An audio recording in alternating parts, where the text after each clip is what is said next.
Muy buenos días, hermanos. Espero que todos estemos bien. Estamos delante y en la presencia de nuestro Dios. Y hoy, como hemos dicho, vamos a estar hablando, cuando me toque predicar, hablar sobre algunas de las parábolas del Señor. Sabiendo que las parábolas que el Señor contó tienen una enseñanza para nuestra vida y muchas veces bien práctica e importante para que podamos vencer, para que podamos tener una comunión más íntima con el Señor, pero también para que podamos servirle con gozo y alegría. Hace 2 domingos hablábamos sobre aquel siervo que enterró sus talentos. No sé, los que estaban aquí pueden recordar que aquel siervo juntamente con otros recibieron talentos y él enterró más que encerrar, enterró sus talentos y los dejó allí porque tenía miedo, porque en verdad no conocía al Dios que tenemos. Hoy vamos a hablar de una otra parábola y he titulado el mensaje La medicina contra la amargura.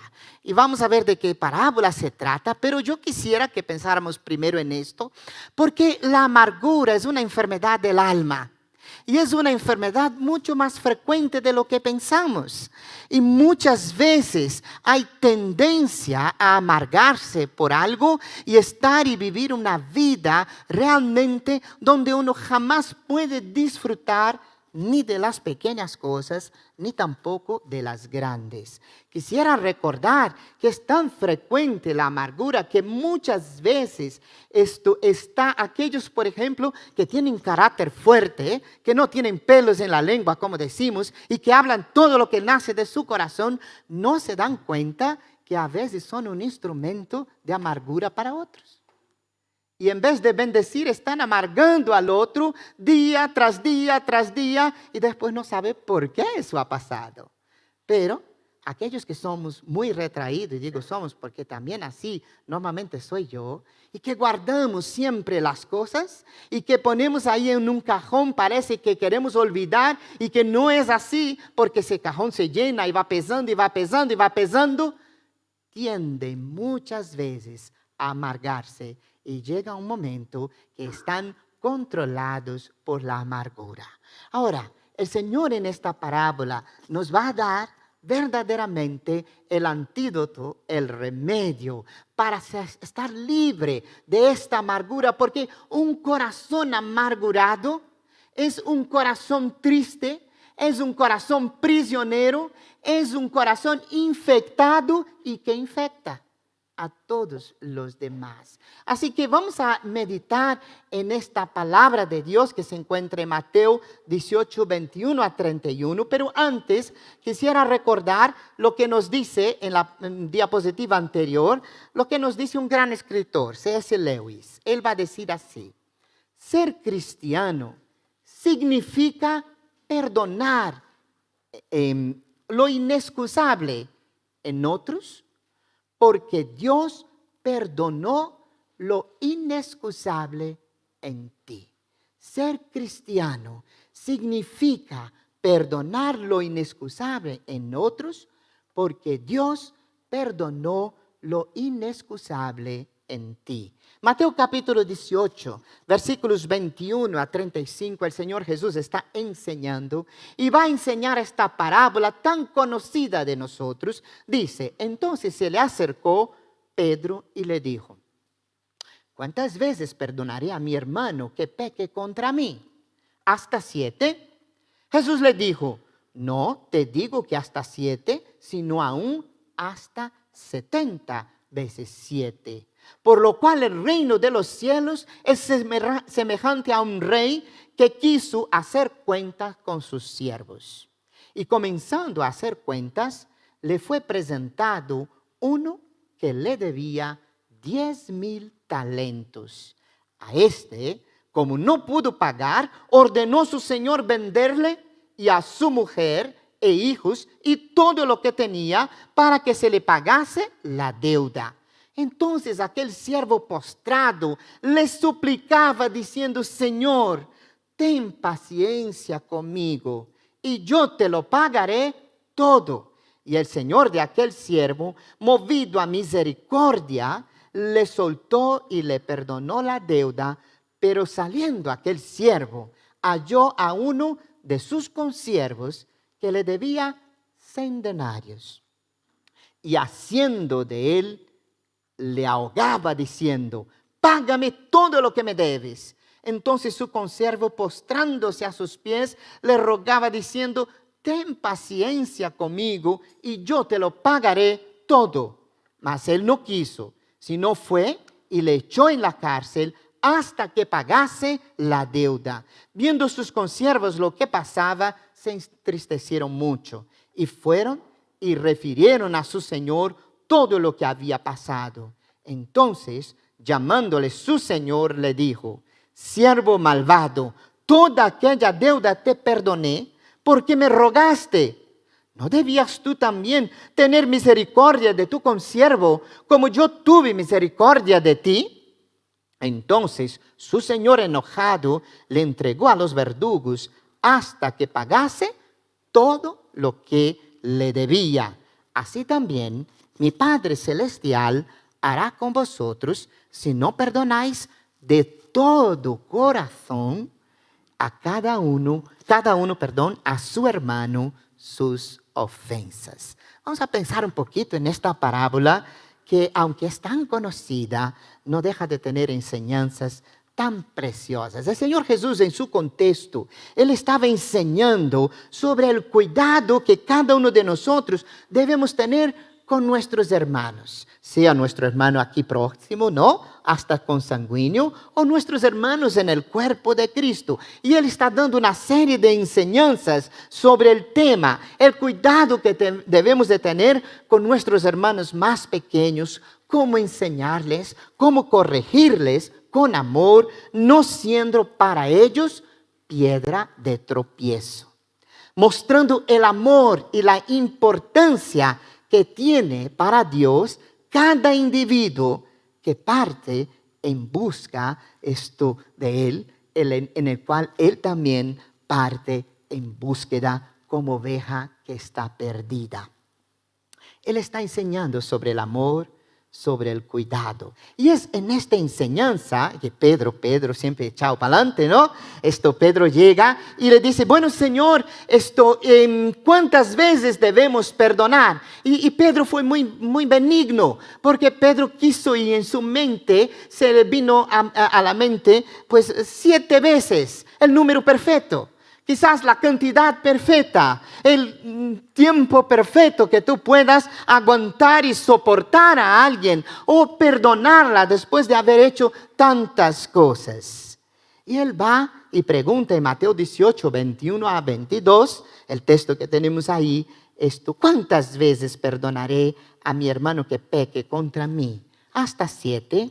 Y Jesús le va a contestar y le dice: no te digo hasta 7, sino aún hasta 70 veces 7. Es interesante conocer el contexto. Los rabinos, por lo general, enseñaban que se debía perdonar a una persona 3 veces. Cuando alguien te ofendiera, hasta 3 veces, después de esto apaga y vámonos. Era la idea que tenían muchos rabinos de la época. Pero Pedro, procurando ser un poco generoso, pregunta si era suficiente 7 veces, añadiendo el número perfecto. Pero Jesús, y aquí vamos a pensar en algo, les contestó 70 veces 7, dando a entender que no debiéramos ni siquiera llevar la cuenta de las veces que perdonamos a alguien. Nadie debería llevar la cuenta de cuántas veces ha perdonado a alguien. Por eso, esto me gustó también C.S. Lewis cuando dice: todo hombre debiera tener un cementerio de considerable tamaño para enterrar las faltas de sus amigos. Esta parábola ilustra el principio del perdón. Y es muy interesante esto que nosotros podamos tener en mente, porque es algo que todo creyente, no importa de dónde venga, no importa su estatus, tiene que practicar. Un creyente que no practica el perdón, hay que ponerle en duda si es creyente. Porque el perdón es un elemento vital en el proceso de la disciplina, sea en la iglesia, en la familia o en la relación con el cristiano y su relación con Dios. Si os das cuenta y hacemos memoria, el Señor nos va a decir en Mateo 6:2, enseñando a orar, algo muy fuerte y muy importante. Dice, y perdona nuestras deudas. ¿Cómo? Como también nosotros perdonamos a nuestros deudores. Y aquí hay una relación que vincula la práctica del perdón. Dios ha perdonado gratuitamente nuestras deudas, de ahí que nosotros también debemos perdonar. Y en esta mañana yo quisiera ver con los hermanos 3 aspectos importantes sobre el perdón que nos da esta parábola. Primero, la misericordia en la práctica. Vamos a ver el ejemplo de la misericordia en la realidad. Pero también vamos a ver cómo la falta de esta misericordia nos impide recibir las bendiciones del perdón. Y en tercer lugar, vamos a ver que las dimensiones de la misericordia divina es mucho mayor de lo que nosotros pensamos, porque es sanadora, restauradora y salvadora. Realmente no sabemos, a veces no tenemos la dimensión de lo que precioso es el perdón en nuestras vidas. Yo me acuerdo cuando yo era adolescente, a mí siempre me gustó la música, la alabanza, y me acuerdo que tenía una amiga que todavía vive, es una señora ya casi 90 años, pero en aquella época bien más joven, y ella era recién convertida y había tenido una conversión muy linda. Y resulta que después de que ella se convirtió, Luisa se llama ella tuvo la bendición de encontrar con un hermano suyo que se había marchado de nuestra tierra hacía muchísimos años y vivía en una ciudad muy grande y muy lejos de donde nosotros éramos, y él entró en contacto con ella justo después de su conversión, para decirle que estaba vivo, pero diciéndole que estaba vivo, decía que había encontrado a Jesucristo en su vida y le servía en esta ciudad y era director de un coro en la iglesia. Entonces él le mandó un cassette, ¿no? En aquella época, ¿vale? Los que son de mi edad saben más o menos. Le mandó un cassette con concierto del coro, varias músicas, precioso. Y ella me habló, y como ella sabía que a mí me gustaba, ella me dijo, ay, tengo un cassette precioso. Y yo dije, ¿por qué no me lo pasas para que yo pueda también escuchar? Y me acuerdo que yo escuché y me encantaban las canciones y ya queríamos para poder cantar en el grupo de adolescentes o en el coro de la iglesia. Bueno, estas cosas, ¿no? Pero en una de estas escuchas que estaba, el magnetofón, ¿alguien sabe lo que es eso? Que estaba el cassette, enganchó la cinta. Y yo hacía todo lo posible para sacarla, para removerla, intentaba. Una hora me faltó la paciencia, esto ya es decir, porque ya estaba allí horas, hice así, y se rompió. Y ahora, ¿cómo yo iba a decir a esta hermana tan feliz que estaba, años sin saber de su hermano, contenta, que le había roto algo tan especial para ella? Y yo pasé semanas, hermanos, viviendo un infierno. Yo llegaba en la iglesia, veía a la hermana por allí, yo salía por aquí. Porque yo no tenía coraje de poder confrontarla y decirle, hermana, yo he roto tu cassette.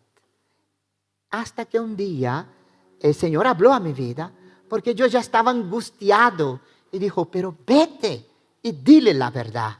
Bueno, yo traté de pegar con celo, pegué, funcionó, pero aún así yo fui, corté un trocito, ¿no? Porque quedó enganchado ahí, Y fui. Y llegué allí en el día menos indicado porque era su cumpleaños. No sabía yo que era su cumpleaños. Estaba toda su familia allí. Y yo dije, ¿y ahora cómo le voy a decir? Y ella me recibió tan contenta. ¡Ay, qué bien que vienes a mi cumpleaños! Ven a tomar una tarta y tal, un refresco. Y yo, ¡ay, Señor, cómo voy a salir de eso! ¿No? Y yo le dije, hermana Luisa, yo te tengo que decir. Y ella me dio un abrazo y dijo así, ¿pero por qué te preocupas por esto? No importa, yo le pido a mi hermano otra. Te perdono, eso no pasa nada. Y fue una sensación de peso tan grande que cayó, de alegría, de descanso. Pude respirar profundo y también pude pensar, qué tonto eras. Estabas ahí preso en un mar de cosas simplemente porque no tuviste el valor de ser verdadero. La misericordia en la práctica. En los versículos 18 a 20, del capítulo 18, 23 a 27, dice así, el Señor Jesús enseñando, por lo cual el reino de los cielos es semejante a un rey que quiso hacer cuentas con sus siervos. Y comenzando a hacer cuentas le fue presentado uno que le debía 10,000 talentos. Y éste no pudo pagar y ordenó al Señor venderle y a su mujer e hijos y todo lo que tenía para que se le pagase la deuda. Entonces aquel siervo postrado le suplicaba diciendo, Señor, ten paciencia conmigo y yo te lo pagaré todo. El Señor de aquel siervo, movido de misericordia en acción, le soltó y le perdonó, le canceló la deuda. Las cantidades adeudadas aquí eran diversas en esta parábola. Hay 2 cantidades por lo menos que podemos ver. Del siervo sin misericordia, que es este del cual hablamos, es imposible de ser pagada. 100,000 talentos era equivalente a 100 millones de denarios. El denario era el sueldo diario que sostenía a una familia de 4 miembros. En los tiempos bíblicos, estas serias consecuencias esperaban a los que no podían pagar sus deudas. El prestamista podía forzar al deudor y a su familia a trabajar hasta que la deuda fuera cancelada. El deudor también podía ir a la cárcel, o su familia podía ser vendida en calidad de esclavos para ayudar a pagar la deuda. Se esperaba que el deudor, mientras estaba en prisión, pudiera vender todas sus propiedades y sus familiares pudieran, juntamente con el dinero recogido y con lo que aportaban, pagar la deuda. Si no, era cadena perpetua. Esta era una deuda increíble. Sería superior al presupuesto de una provincia de la época. Por ejemplo, los ingresos totales de la provincia, que incluía Idumea, Judea y Samaria, esto no eran más que 600 talentos. Una provincia muy rica como Galilea solo aportaba 300 talentos. Aquí tenemos una deuda que era superior al rescate de cualquier rey de la época. Eso fue lo que se le perdonó al primer siervo. Si Dios, como el rey en la parábola, nos ha perdonado libremente todas nuestras ofensas por la muerte de Jesucristo, su Hijo, en la cruz, ¿con cuánta diligencia deberíamos nosotros estar dispuestos a perdonar cualquier ofensa de parte de nuestros semejantes? Una cosa muy importante es que todos, tú, yo, todos somos deudores insolventes. No podemos pagar nuestra deuda con Dios. Somos insolventes para pagar nuestra deuda con Dios. Pero, y aquí entra algo muy precioso, Dios es un Dios misericordioso. Dios ha tenido misericordia de Adonirán. Dios ha tenido misericordia de cada uno de nosotros. Y el apóstol Pablo nos recuerda en Efesios capítulo 2, versículos 4 y 5. Dios que es rico en misericordia, por su gran amor con que nos amó, aun estando nosotros muertos en pecados, nos dio vida juntamente con el Mesías. Por gracia habéis sido salvados. Cada día, tú no piensas, pero cada día Dios te perdona, Dios nos perdona todas nuestras faltas cuando vamos arrepentidos delante de Él, ¿sí o no? Yo también creo. Es así. Y gracias a Dios por eso, porque eso nos renueva y nos da condición de ir más adelante y de no quedar ahí como anclado en el camino de nuestra vida con el Señor. La verdadera actitud del que ha sido perdonado entonces por Dios es perdonar a sus ofensores. No importa el tamaño o la cantidad de las ofensas. Si vivimos, hermanos, si tú vives, si tú puedes estar aquí ahora, si tú puedes alabar al Señor, si tú tienes salud, si tú tienes las bendiciones de Dios, o aún en las pruebas, Dios está contigo, es porque Dios es un Dios misericordioso y perdonador. Porque si no lo fuera, ninguno de nosotros estaríamos aquí, yo el primero a no estar en este lugar, que solo estoy porque su gracia me ha dado esta oportunidad. Entonces, la segunda cosa que quisiera comentar, hermanos, es que la falta de misericordia nos impide recibir las bendiciones del perdón. El Señor dijo al profeta Oseas, así, hablando a su pueblo, porque misericordia quiero y no sacrificio, y conocimiento de Dios más que holocaustos. Y es interesante ese texto, aunque pequeñito, porque nos revela algo muy importante. Cualquier persona que tiene problemas con el perdón, tiene problemas de relación con Dios. No conoce a Dios, no entiende realmente al Señor, ni ha recibido la dicha que trae a nuestra vida el perdón, la alegría y el gozo que se manifiesta donde hay perdón. Él dice aquí que Dios no busca sacrificio. No hay ningún sacrificio que valga y que contente a nuestro Dios que tú lo puedas hacer. No haces nunca, ni siquiera algunas personas creen que al venir a la iglesia el domingo estoy haciendo un favor a Dios. Cuidado, no estás haciendo ningún favor porque no hay nada que hagas que pueda colaborar para el Señor. Es una gracia el que estemos aquí. Es una gracia el servirle. Es un acto extensivo de su misericordia. Hasta escucharnos, hermanos. Y eso que nosotros tenemos muchos problemas para escuchar a Dios y a los demás. Pero Dios nos escucha cada detalle. Nada es sin importancia para Dios. Dice la Biblia que Él incluso cuenta y enjuga, ¿no? En su redoma tiene ahí cada una de tus lágrimas. Es decir, para los llorones como Jeremías, ¿no? Que el Señor cuente todas las lágrimas que salen de nuestros ojos. Dios se compadece de la situación miserable de todo pecador y Él fue el que tomó la iniciativa para perdonar los pecados causantes y los pecados resultantes. Esta misericordia es grande, es abundante y es generosa. No obstante, el que está falto de misericordia está imposibilitado de entenderla, de recibirla y de disfrutar de sus múltiples efectos. La falta de misericordia y de perdón son evidencias que dejan notar con claridad la presencia de amargura en tu vida o en la vida de aquel que está falto de misericordia. La amargura nos impide ver, recibir y disfrutar de la gracia de Dios en nuestra vida y en la vida de nuestros semejantes.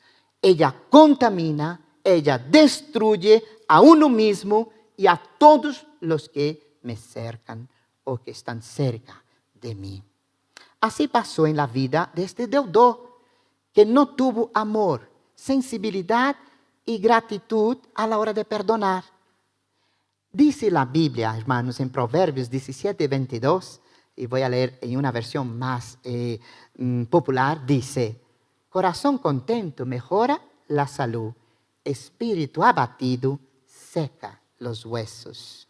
En Mateo 18:28 dice así: pero saliendo aquel siervo halló que uno de sus consiervos que le debía 100 denarios, él debía miles, este hombre solo debía 100. Y haciéndose de él, le ahogaba diciendo: págame lo que me debes. Entonces su consiervo, postrándose a sus pies, le rogó diciendo lo mismo que él rogó a su señor: ten paciencia conmigo y yo te lo pagaré todo. Mas él no quiso, sino fue y le echó en la cárcel hasta que pagase la deuda.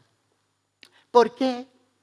Me pregunto. Siendo perdonado de una deuda impagable, ni su familia, ni su mujer, ni sus hijos podían pagar, iban a ser vendidos como esclavos y aún así no pagaba esa dichosa deuda.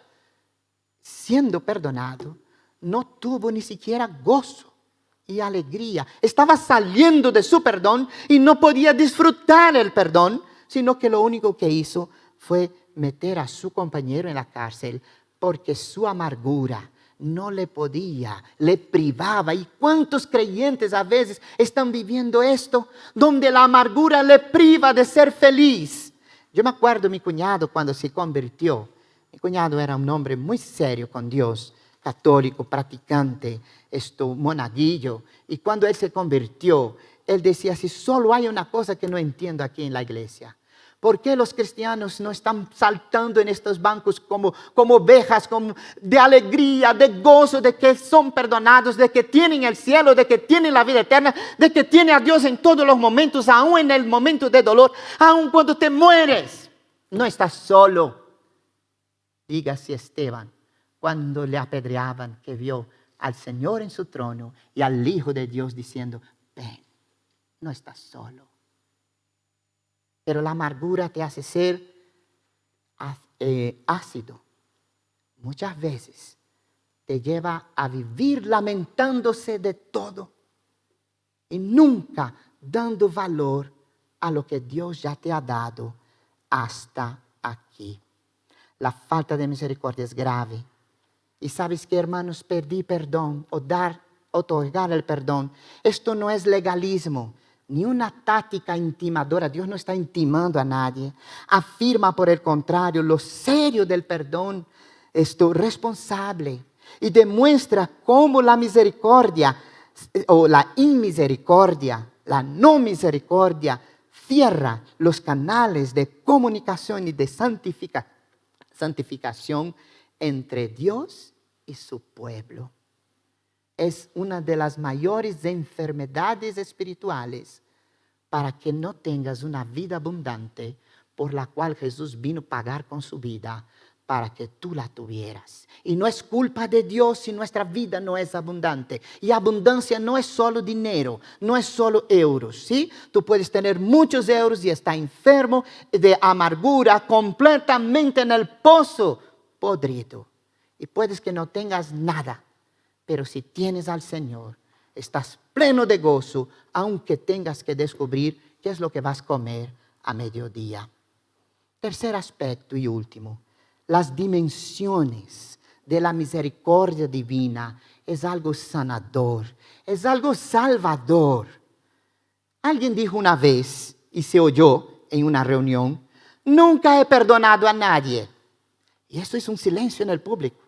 Entonces un valiente que escuchó le replica: entonces, mi amigo, espero que nunca hayas pecado contra Dios. Porque si tú no perdonas, Dios se ve imposibilitado. El perdón de Dios queda sin sentido a la hora de poder aplicar a ti, porque no lo recibes, aunque Él quisiera. Lo que se destaca en esta parábola es el contraste enorme entre la deuda del primer siervo y la relativa insignificante deuda del segundo siervo. Ciertamente el contraste entre 60 millones de denarios y 100 es inmenso, casi incalculable. Este es el contraste que Jesús marcó entre las deudas que nosotros tenemos o teníamos para con Dios y las deudas que otros nos puedan ofender y hacer contra nosotros. Si Dios, como el rey en la parábola, nos ha perdonado libremente todas nuestras ofensas por la muerte de su Hijo en la cruz, con cuánta diligencia deberíamos estar dispuestos a perdonar cualquier ofensa de parte de nuestros semejantes.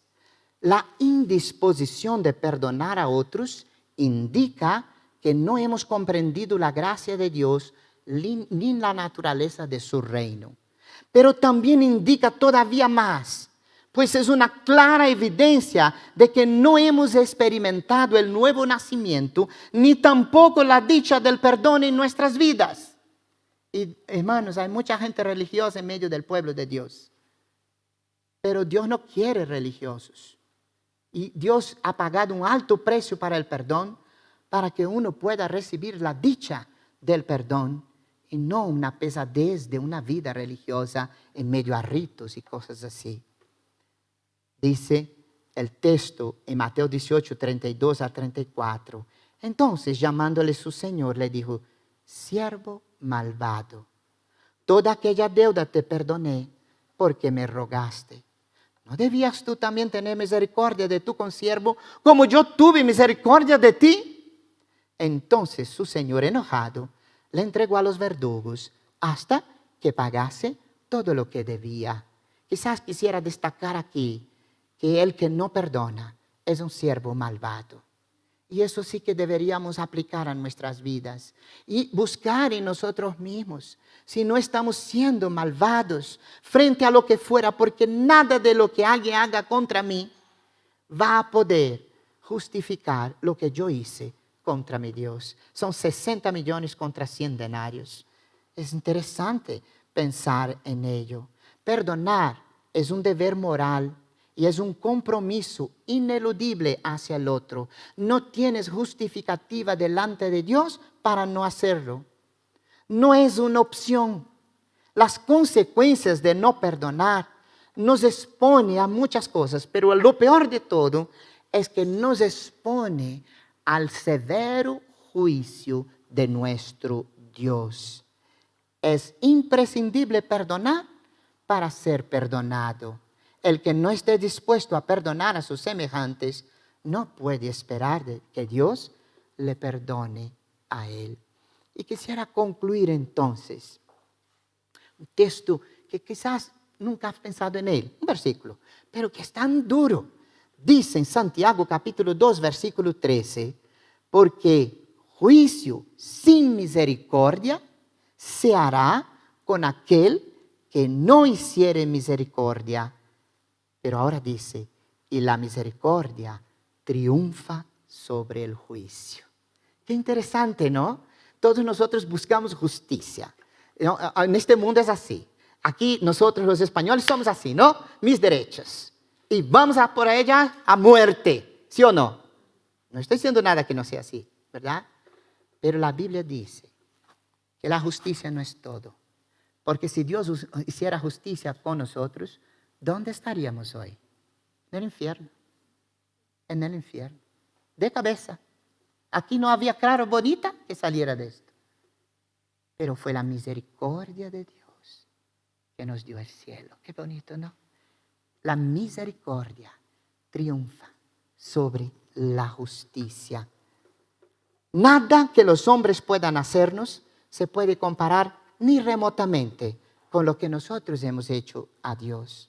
Y si Dios nos ha perdonado la deuda que teníamos con Él, pues nosotros también debemos perdonar a nuestros semejantes las deudas que tengan con nosotros. En Mateo 18:35 termina diciendo algo que poca gente se fija. Dice, así también mi Padre Celestial hará con vosotros si no perdonáis. ¿Cómo? De todo corazón. ¿A saber qué significa eso?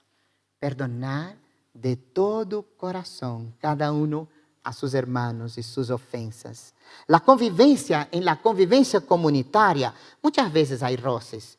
Yo soy pastor ya muchos años, y hay roces por todos los lados, hasta sin querer hay roces, ¿no? A veces hay ofensas, a veces hay daños. Y tenemos que decir que nos cuesta perdonar de corazón. Nos cansamos, ¿no? Ay, ese aquí ya me tiene harto, ¿verdad? ¿O no? ¿O solo pasa conmigo eso? Pero lo cierto es que somos consiervos y todos tenemos deudas con todos, con Dios, con los demás, con la familia, con los papás, con los hijos, con el mundo, con uno mismo. Perdonar de todo corazón, como Dios lo hace, es difícil, pero es lo que se espera de aquel que fue bendecido con el perdón de Dios. Hay una psicóloga llamada Christina Agut. Ella hace un artículo entre los millares que hay, hablando sobre el perdón. No es creyente esta mujer, pero dice así: existen múltiples estudios que constatan y prueban que no perdonar genera un aumento de la actividad fisiológica, lo que aumenta la probabilidad de desarrollar síntomas físicos y psicológicos. El perdón es una manera de mejorar la situación y tiene dos funciones: la reducción del malestar posagresión y la transformación personal, autocuración, generador de bienestar. Cuando yo era pequeño, quiero terminar con esta ilustración verídica. Una vez mis padres llegaron en casa así, tocados, llenos del Espíritu, aquello parece que fluía, el nube por todos los lados. Y yo decía, ¿pero qué les pasa? ¿No? Y entonces mi curiosidad, papá, ¿qué pasó? Ellos habían estado en una reunión. Y en esta reunión, nosotros no podíamos, éramos muy pequeños, esto era muy tarde por la noche, en esta reunión había un hombre que iba a dar testimonio. Y este hombre había sido uno de los mayores bandoleros de mi región, ahí, y había matado a mucha gente, a muchas personas, muchas familias. Era un hombre sin escrúpulo ni misericordia. Pero en la cárcel, este hombre se convirtió, aceptó al Señor y después de pagar su pena, ya era un hombre mayor, ahora estaba libre. Y en este día, en esta reunión, él iba a dar su testimonio. Y era un testimonio terrible, porque él contaba cuánta gente él mató en muchos lugares. Y él contaba de la última hazaña que él hizo cuando mató entre todos. Y él dijo, solo dejé a una niña que estaba escondida, pero maté a sus padres, maté a sus hermanos. Y este hombre comenzó a llorar y dijo, no puedo imaginar, no puedo entender cuánta maldad había en mi corazón. Y hoy que tengo a Cristo, yo daría todo para volver atrás y no cometer los crímenes que he hecho. Y mientras él estaba hablando en el auditorio, alguien se levantó en medio a toda la gente, una mujer joven que venía llorando y venía en el pasillo, y aquello chocó a todos porque nadie sabía qué era lo que aquella mujer iba a hacer o estaba haciendo. Pero ella llegó, subió, y ¿dónde estaba aquel hombre hablando? Le dio un gran abrazo y le dijo, hoy públicamente yo te perdono. Yo era aquella niña, pero Cristo me salvó y me perdonó de todos mis pecados. Imaginaros lo que causó en aquel auditorio. Fue un mover del Espíritu que nadie podía contener. Por eso llegaban mis padres casi volando en casa. El perdón es muy importante. El perdón es verdaderamente importante en nuestra relación con el Señor. Amad pues, dice la Biblia, a vuestros enemigos y haced bien y prestad, no esperando de ellos nada, y será vuestro galardón grande. Y seréis hijos del Altísimo. Es lo que nos dice el Señor en su palabra. Él es benigno para con los ingratos y malos. Sed pues, y aquí viene para nosotros quizás la palabra más importante en esta mañana, misericordiosos, como también vuestro Padre es misericordioso. Se nos ha perdonado, hermanos, nunca te olvides de esto, una deuda que no podríamos haber pagado jamás, porque nuestros pecados no solo nos hicieron daño, sino que costaron y causaron la muerte de aquel que estaba en la cruz. Hemos cantado hoy, en la cruz, do primero vi la luz, y las manchas de mi alma, de mis pecados, se fueron. Es allí por la fe que yo le recibí. Es allí por la fe que le recibimos. Y como creyentes y hijos de Dios, necesitamos practicar y vivir la misericordia. Vamos a orar. Padre, te damos gracias, Señor, porque tú estás aquí con nosotros. Gracias por el milagro del perdón. Señor, no tengo delante de ti, no tiene nadie condiciones de estar en tu presencia. Es por Jesús. Es por la sangre del Cordero que el pecado fue quitado. Es por el sacrificio, es por este amor incondicional, Señor, porque ni siquiera merecemos tu amor. Pero la gracia, la misericordia triunfó sobre la justicia. Señor, qué bueno es cuando tú dices en tu palabra que el amor cubrirá multitud de pecados. Así fue en nuestras vidas. Enséñanos a perdonar. Enséñanos a ser misericordiosos y perdonadores como tú. Enséñanos a disfrutar de la dicha del perdón y a tener la vida abundante que tú quieres para cada uno de nosotros. En nombre de Jesús. Amén. Que Dios nos bendiga, hermanos. Feliz semana. Saludaros unos a otros. Que tu voluntad sea aquí como en el cielo. Y el pan nuestro, dánoslo.